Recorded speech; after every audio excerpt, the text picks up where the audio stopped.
Break के बाद रुक करेंगे यूपी बुलेटिन की ओर, जिसमें बात होगी अयोध्या की, जहां रामशंकर यादव उर्फ टिन्नू यादव ने अपने ऊपर लगे राम मंदिर चढ़ावा और चंदा चोरी से जुड़े आरोपों को सिरे से खारिज किया है।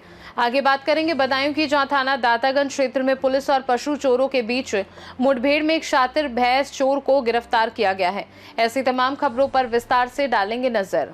अयोध्या के स्वर्गद्वार मोहल्ला निवासी रामशंकर यादव उर्फ टिन्नू यादव ने सोशल मीडिया पर वायरल वीडियो के माध्यम से अपने ऊपर लगे राम मंदिर चढ़ावा और चंदा चोरी से जुड़े आरोपों को सिरे से खारिज किया है और उन्हें पूरी तरह बेबुनियाद बताया है। टिन्नू यादव ने बताया कि वर्ष 1988 में ओटीसी और 1993 से विश्व हिंदू परिषद से जुड़े हुए 2019 में राम मंदिर फैसले के बाद से वे मंदिर परिसर में सेवा कार्य में सक्रिय रहे हैं। उन्होंने ये भी बताया कि वर्ष 2020 में L&T कंपनी को आवश्यकता होने पर मकान को 1 वर्ष के लिए किराए पर दिया गया था। टिन्नू यादव के अनुसार उनकी आय का स्रोत संगठन का मानदेय और ऑटो चलाने से प्राप्त आय रही है, जिससे उन्होंने ये संपत्ति बनाई।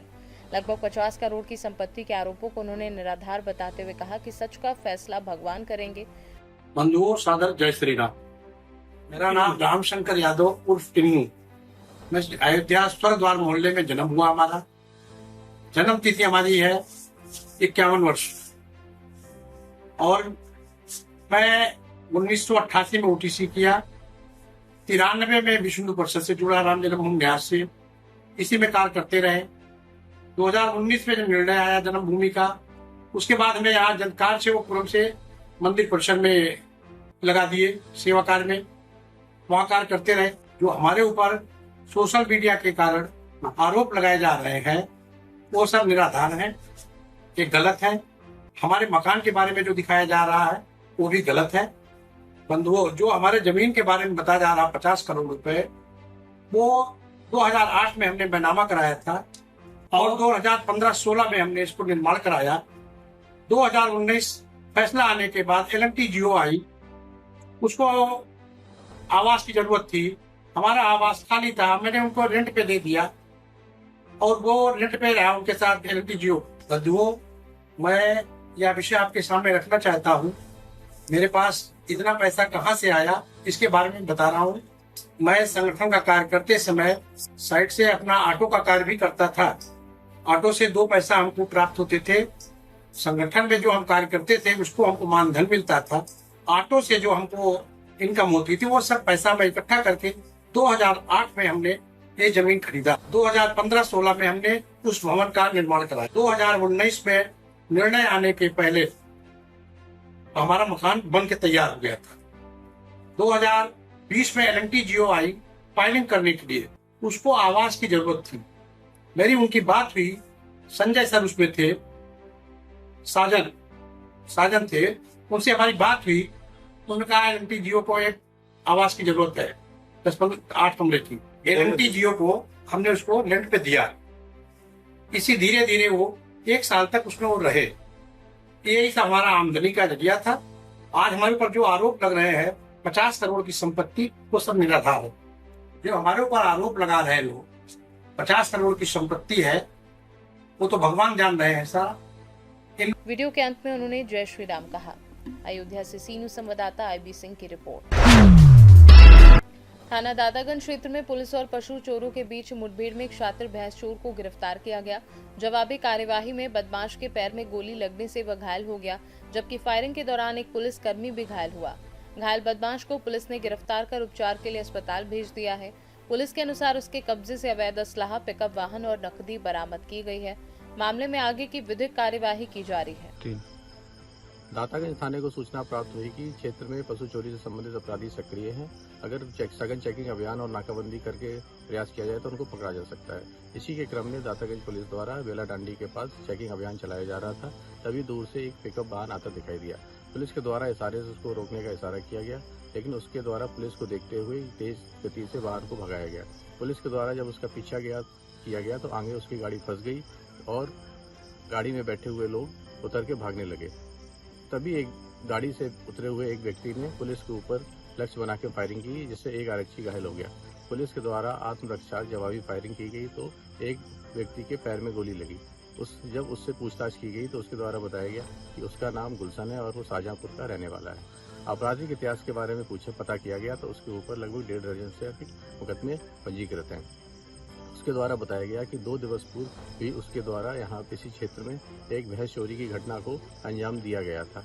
इसके साथ 2 साथी और थे जो अंधेरे का फायदा उठाते हुए इधर छिप गए हैं। इनका सघन चेकिंग अभियान चला के इनका पकड़ने का प्रयास किया जा रहा है। इसके पास से एक अदद तमंचा, 315 बोर, 2 जिंदा कारतूस, 1 खोखा कारतूस और 14,500 रुपये एक पिकअप घटना में प्रयुक्त पिकअप वाहन को बरामद किया गया है। घायलों को CHC दातागंज भेजा गया है। अग्रिम विधिक कार्रवाई की जा रही है। बदायूं से सीनू संवाददाता आकाश तोमर की रिपोर्ट। बरेली के थाना सुभाषनगर क्षेत्र में पुलिस और बदमाशों के बीच मुठभेड़ में एक शातिर बदमाश को गोली लगने के बाद गिरफ्तार कर लिया गया, जबकि उसका एक साथी मौके से फरार हो गया। जानकारी के अनुसार SHO सतीश कुमार नैन पुलिस टीम के साथ क्षेत्र में संदिग्ध व्यक्तियों और वाहनों की चेकिंग कर रहे थे। इसी दौरान मुखबिर से सूचना मिली कि 2 बदमाश बरेली बदायूं रोड स्थित कामाख्या देवी मंदिर के पास किसी वारदात को अंजाम देने की फिराक में घूम रहे हैं। सूचना पर पुलिस टीम ने घेराबंदी की। तभी रामगंगा क्षेत्र की ओर से बाइक पर आ रहे 2 संदिग्धों को रोकने का प्रयास किया गया। पुलिस को देखते ही दोनों बदमाश भागने लगे और पीछा करने पर पुलिस टीम पर फायरिंग कर दी। पुलिस की जवाबी कार्यवाही में एक बदमाश के पैर में गोली लग गई, जिससे वह घायल होकर गिर पड़ा, जबकि उसका साथी मौके से फरार हो गया।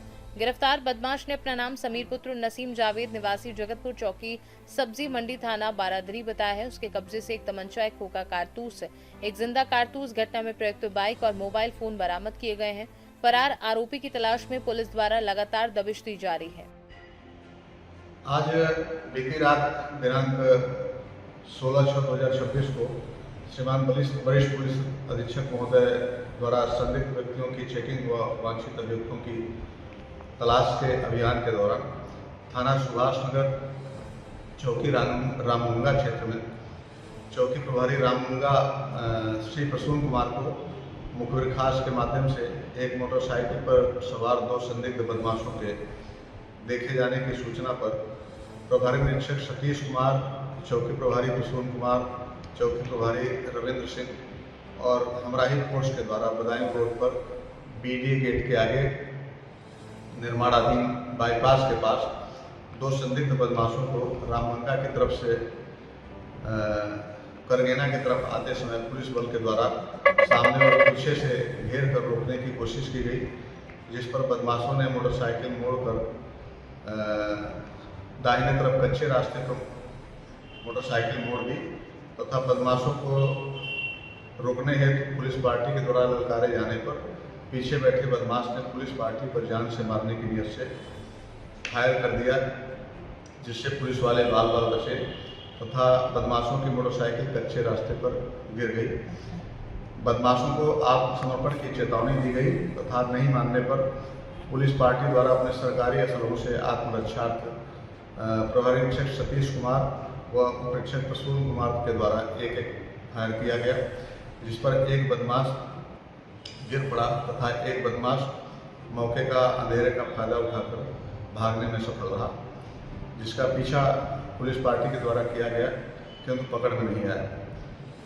गिरे बदमाश ने अपना नाम समीर पुत्र नसीम जावेद निवासी सूफी टोला श्यामगंज बारादरी बताया, जिसकी जामा तलाशी से एक अदद तमंचा, 315 बोर, नाल से एक खोखा व पैंट की जेब से एक जिंदा कारतूस 315 बोर व एक मोबाइल फोन मोटरोला 320 रुपये नकद तथा एक मोटरसाइकिल स्प्लेंडर प्लस बरामद हुई। बरामद मोटरसाइकिल के बारे में पूछने पर बदमाश ने उसको अपने भागे साथी सगुन भारद्वाज निवासी BDA कॉलोनी करेली की बताया तथा बरामद मोबाइल को दोनों के द्वारा मिलकर दिनांक 12/6/2026 को BDA गेट के पास से एक व्यक्ति से छीना जाना बताया था। उक्त मोबाइल छिनैती के संबंध में थाना सुभाषनगर पर मुकदमा अपराध संख्या 403/26 धारा 304(2) पंजीकृत है। पुलिस टीम के द्वारा घायल बदमाश को फर्स्ट एड देते हुए मौके से हिरासत में लेकर अस्पताल भेजा गया तथा फील्ड यूनिट को मौके पर बुलवाया गया। घटना के संबंध में फर्द बरामदी के आधार पर मुकदमा अपराध संख्या 409/26 धारा 109(1) 3/5 BNS और 3/25/27 आर्म्स एक्ट पंजीकृत किया गया है। अग्रिम विधिक कार्रवाई। बरेली से सीनू संवाददाता BS चंदेल की रिपोर्ट। ठाकुर द्वारा विकासखंड के ब्लॉक सभागार में जन कल्याण शिविरों की श्रृंखला के अंतर्गत एक जन कल्याण शिविर का आयोजन किया गया। इस कार्यक्रम का आयोजन केंद्र एवं राज्य सरकार की उपलब्धियों और जन कल्याणकारी योजनाओं को आमजन तक पहुंचाने के उद्देश्य से किया गया। शिविर में भाजपा के पूर्व प्रत्याशी एवं भावी प्रत्याशी ठाकुर अजय प्रताप सिंह मुख्य अतिथि के रूप में उपस्थित रहे, जबकि कार्यक्रम की अध्यक्षता सरस्वती विद्या मंदिर के प्रधानाचार्य गजेंद्र सिंह ने की तथा खंड विकास अधिकारी भी मौजूद रहे। कार्यक्रम की शुरुआत ब्लॉक परिसर में वृक्षारोपण से की गई, जिसके बाद मुख्य अतिथि द्वारा फीता काटकर शिविर का शुभारंभ किया गया। इस दौरान गर्भवती महिलाओं की गोद भराई, बच्चों का अन्नप्राशन तथा आवास, शौचालय और पेंशन से जुड़े प्रमाण पत्रों का वितरण भी किया गया। शिविर में सरकारी योजनाओं की विस्तृत जानकारी दी गई। इस अवसर पर ब्लॉक के अधिकारी, कर्मचारी, जनप्रतिनिधि एवं भाजपा कार्यकर्ता बड़ी संख्या में उपस्थित रहे। सर, ठाकुरद्वारा परिसर में जो है एक मीटिंग का आयोजन किया गया है, क्या प्रकरण है? ये आज भारतीय जनता पार्टी सरकार के 12 साल, जो ये 12 साल हैं वो सेवा के, सुशासन के और गरीब कल्याण के, इसको समर्पित हैं। इसी के उपलक्ष्य में आज ठाकुरद्वारा ब्लॉक में एक कार्यक्रम आयोजित किया गया था, जिसमें एक प्रदर्शनी थी। उसमें सभी विभागों के हमारे अधिकारी आए हुए थे, जिन्होंने बताया कि क्या क्या हमारी योजनाएं हैं, किस किस प्रकार से हम लोग काम कर रहे हैं। उससे पहले हम लोगों ने ठाकुरद्वारा परिसर में प्रमुख साहब, गुरुजी, हमारे जिलाध्यक्ष जी पूर्व, सभी लोगों ने मिलकर वृक्षारोपण कार्यक्रम किया और सभी लोगों से आसपास के हम लोगों को संवाद करने का अवसर मिला। हमारी जन कल्याणकारी जितनी भी योजनाएं हैं वो बताने का हमको अवसर मिला। सरकार की पहले से ही जो मंशा है, जब से सरकार आई है 2014 से, हमारी पहले से ही मंशा है कि जो अंतिम व्यक्ति खड़ा है लाइन में, उस तक हमारी सरकार की योजना का लाभ मिलना चाहिए और वही हमारी मंशा है और उसी पर हम लोग काम कर रहे हैं। 2027 को लेके भी कमर कसी है, क्योंकि चुनाव बहुत पास में है। हो सकता है कि जैसी चर्चा है नवंबर दिसंबर में भी हो या फिर जनवरी फरवरी में हो, तो उसको लेके भी कार्यकर्ताओं को थोड़ा सा सजग रहने के लिए कहा गया है। अपने अपने बूथ पे मजबूत रहें और आने वाला चुनाव भारतीय जनता पार्टी यहाँ से जीतेगी, ये मुझे पूर्ण विश्वास है। आपके लाभान्वित कुछ योजनाएं आवास वितरण की, किन किन लाभान्वित लाभ दिया गया? यहाँ पे पुष्पा देवी जी थी, विभिन्न गांव से जो लोग आए हुए थे, जो आवास थे, शौचालय थे, वृद्धावस्था पेंशन थी, तो उनके बहुत सारे सर्टिफिकेट हम लोगों ने सभी लाभार्थियों को यहाँ वितरित किया। अच्छा, ये सरकार के द्वारा आयोजन किया गया या किसी पार्टी के द्वारा? सरकार और जो अपनी पार्टी है, दोनों को मिला के। नहीं, प्रशासनिक अधिकारियों के हाथ में था ये? प्रशासनिक अधिकारी साथ में थे, हमारे BDO साहब थे, BDO साहब हमारे साथ में थे, ADO साहब थे, सभी ग्राम के ग्राम प्रधान थे, प्रमुख साहब हमारे साथ में हैं और हमारे भारतीय जनता पार्टी के कार्यकर्ता भी हैं। सर, एक सवाल हो रहा है मेरा। सर, क्षेत्र में गौकसी की घटनाएं ठाकुरद्वारा ब्लॉक में बढ़ती चली जा रही है, इसके विषय में क्या कहना है? जैसे कि राघू वाला प्रकरण कई दिन से चल रहा है। आपको पता नहीं है कि माननीय मुख्यमंत्री जी कितने सख्त हैं और गौ हमारी माता है, उस पर कतई भी हम लोग ये बर्दाश्त नहीं करेंगे। अगर वो वाकई में वो घटना सच होती है तो जो भी इसके पीछे लोग हैं वो जेल में जाएंगे और बाबा का बुलडोजर उनके घर पे ही चलेगा। बेफिक्र रहिए। वो 14 आदमी को जो जेल हुई गौ। आज लोक सभागार में जो प्रोग्राम हुआ था, तो वो भाजपा के 12 साल बेमिसाल जो देश में 12 साल मोदी जी सरकार को हुए हैं, उसके लिए आज हमने जश्न मनाया है, क्योंकि मोदी जी पहले प्रधानमंत्री ऐसे हैं जो सबसे ज़्यादा कार्यकाल तक, सबसे ज़्यादा दिनों तक प्रधानमंत्री बने। कुछ महिलाओं की बहुत भराई भी की गई थी इसमें। देखिएगा, हमारे यहाँ भाजपा की पहली नीयत होती है कि हम लोग महिलाओं को सर्वप्रथम सम्मान देने का काम करते हैं, क्योंकि हमारे लिए नारी शक्ति ही सबसे बड़ी शक्ति है और महिलाओं का सम्मान करना जो भारतीय जनता पार्टी का है, वो हम लोग माताओं को, बहनों को सम्मान करने का काम करते हैं। और जो गर्भवती महिलाएं हैं उनको अन्नप्राशन बच्चों का कराते हैं और गर्भवती महिलाओं की गोद भराई का प्रोग्राम कराते हैं, ताकि उनको लगना चाहिए कि घर में ही नहीं, देश सरकार, जो देश की सरकार है वो भी उनका फिक्र करती है और उनके जो खाने का सामान है जो उनकी गोद भराई में दिया जाता है वो सब सरकार के द्वारा प्रोवाइड कराया जाता है। ये जो आयोजन किया था तो किस लिए किया था, मतलब क्या मामला है इनका पूरा?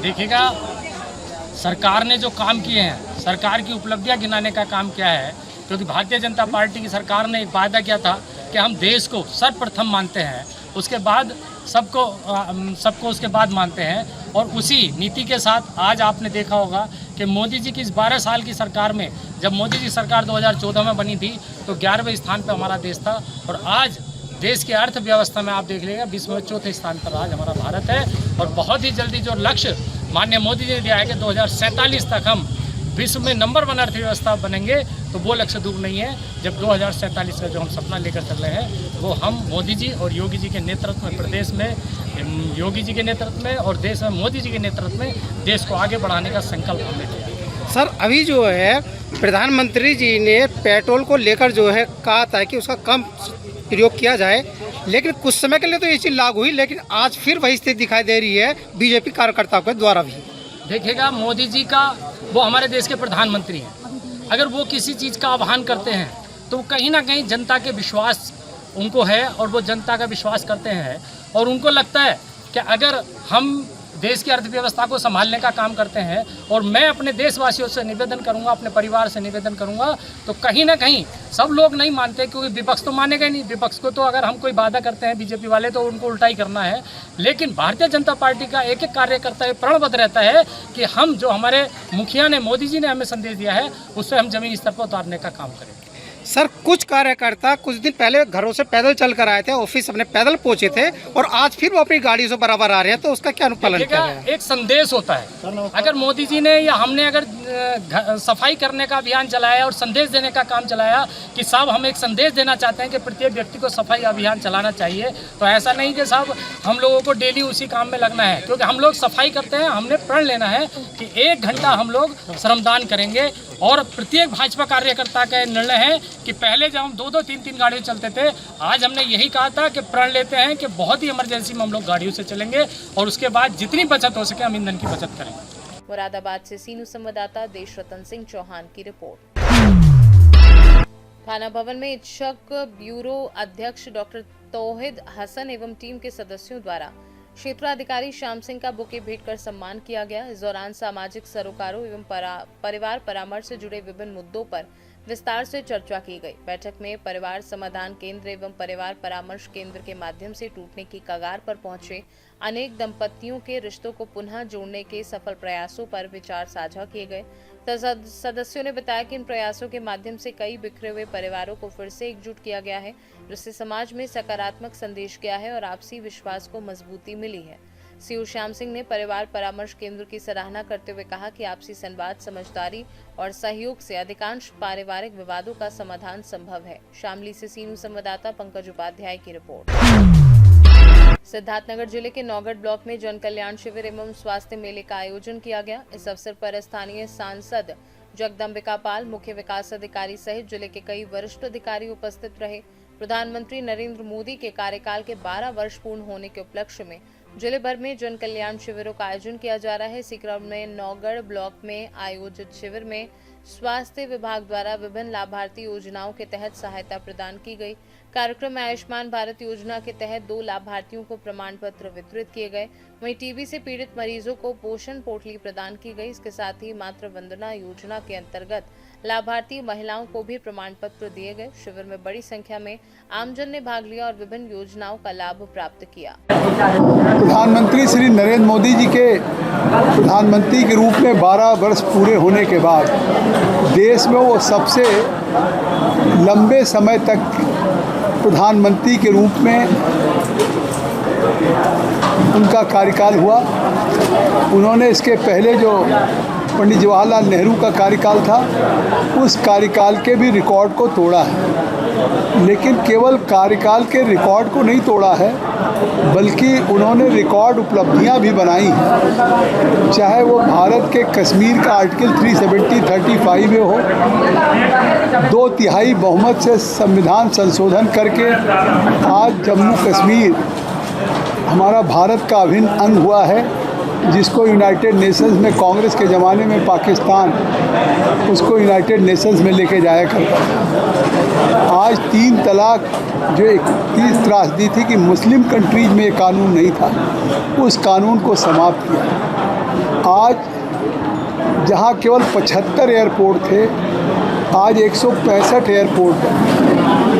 12 साल में न केवल पहले लखनऊ एयरपोर्ट था, आज गोरखपुर एयरपोर्ट हो गया, अयोध्या हो गया, काशी हो गया, वाराणसी हो गया, कानपुर हो गया, आगरा हो गया, और अभी जेवर देखा कि कल ही जेवर का एक अंतर्राष्ट्रीय हवाई अड्डा उत्तर प्रदेश में बना। अभी 1.5 करोड़ यात्रियों को एक साल में ले जाएगा, आने वाले दिनों में 7 करोड़ यात्री। वो दुनिया के जो सबसे कुछ बड़े एयरपोर्ट हैं उसमें उत्तर प्रदेश का जेवर एयरपोर्ट। आज 12 वर्ष की उपलब्धियां ये हैं कि आज जिस तरह से हर ज़िले में मेडिकल कॉलेज बन रहा है, सिद्धार्थनगर में मेडिकल कॉलेज बना, नर्सिंग इंस्टीट्यूट बना है, आज गोरखपुर से शामली का एक्सप्रेस वे, जिसका अभी मुख्य विकास अधिकारी श्री बलराम सिंह जी ने चर्चा किया कि ज़मीन का अधिग्रहण हो रहा है, मतलब सीधे सिद्धार्थनगर से उत्तर प्रदेश, उत्तराखंड, हिमाचल, हरियाणा को जोड़ने वाला 4 लेन का एक्सप्रेस वे बनने जा रहा है। तो ये 12 साल में 1.5 लाख किलोमीटर इस तरह के एक्सप्रेस वेज बने हैं, और इसी तरह से 4,10,000 किलोमीटर ग्रामीण सड़कें बनी, 5 करोड़ 37 लाख आवास बने, 62 लाख केवल उत्तर प्रदेश में बना है। फिर अभी 3 करोड़ आवास की प्रधानमंत्री ने और घोषणा किया कि भारत में कोई भी व्यक्ति जिसके सर पे पक्की छत नहीं है उसको आवास देने का काम मोदी की सरकार करेगी, और आवास देगी तो उसमें शौचालय भी होगा, उसमें सौभाग्य का बिजली का कनेक्शन भी होगा, उसमें उज्ज्वला का गैस का चूल्हा भी होगा, प्रधानमंत्री किसान सम्मान निधि का 6,000 भी होगा, आयुष्मान का 5 लाख का कार्ड भी होगा। तो ये है रिफॉर्म। पहली बार नरेंद्र मोदी के बनने के बाद आज रिफॉर्म शुरू हुआ। उस रिफॉर्म से आज देश में ट्रांसफॉर्म हुआ, और ट्रांसफॉर्म उन्होंने परफॉर्म करके किया है, जिससे भारत दुनिया की तीसरी अर्थव्यवस्था बन गया। दुनिया में सबसे तेज़ी से ग्रोथ रेट 7.7% है, और आज वर्ल्ड की लार्जेस्ट इकोनॉमी की तरफ हम बढ़ रहे हैं। और अभी भी प्रधानमंत्री का संकल्प, उन्होंने कहा हम सत्ता में नहीं आए, हम दुनिया का विश्व गुरु बनाने आए हैं।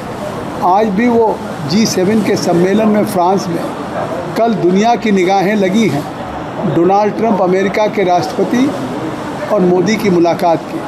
मुझे विश्वास है कि मोदी जी की मुलाकात के बाद आज जो अमेरिका, ईरान, इजराइल में जो युद्ध है, जिसके कारण होर्मुज़ का रास्ता बंद है, अगर वहाँ से कोई शिप आ रहा है तो फिर पहला शिप दिशा जो 18 तारीख को यहाँ पहुँचेगा, जो LPG लेकर के आ रहा है। और मुझे लगता है कि वेस्ट एशिया का, जो पश्चिम एशिया का संकट भी है, युद्ध समाप्त होगा, उसमें हमारे मोदी जी की बहुत बड़ी भूमिका होगी। आज मोदी जी केवल भारत को नहीं, दुनिया को दिशा दे रहे हैं। दुनिया जहां वैश्विक चुनौतियों से जूझ रही है, वह भारत तरक्की कर। सिद्धार्थनगर से सी न्यूज़ संवाददाता धर्मेंद्र कुमार की रिपोर्ट। संत कबीर नगर के मेंदावल क्षेत्र स्थित मदरसा दारुल उलूम अहले सुन्नत फैजुल इस्लाम में जिला प्रतिनिधि द्वारा पहुंचकर शिक्षा व्यवस्था और मिड डे मील योजना का निरीक्षण किया गया। निरीक्षण के दौरान मदरसा के प्रधानाचार्य वजीहुद्दीन कादरी तथा शिक्षकों से बातचीत की गई। साथ ही छात्र छात्राओं से पठन पाठन और व्यवस्थाओं के संबंध में जानकारी ली गई। प्रधानाचार्य ने बताया कि एकल संचालन व्यवस्था लागू होने और प्रबंधन के उदासीन रवैये के कारण मदरसा कुछ समस्याओं का सामना कर रहा है। हालांकि मिड डे मील योजना का संचालन सुचारू रूप से चल रहा है। छात्र छात्राओं ने बताया कि उन्हें समय पर किताबें और भोजन उपलब्ध कराया जा रहा है तथा किसी प्रकार की कोई समस्या नहीं है। निरीक्षण के दौरान समग्र रूप से शिक्षण व्यवस्था सामान्य और संतोषजनक पाई गई। संत कबीर नगर से सी न्यूज़ संवाददाता मोहम्मद नईम की रिपोर्ट। उत्तर प्रदेश बुलेटिन में फिलहाल के लिए इतना ही। बने रहिए सी न्यूज़ भारत के साथ। हर खबर आपके साथ, आपके हाथ।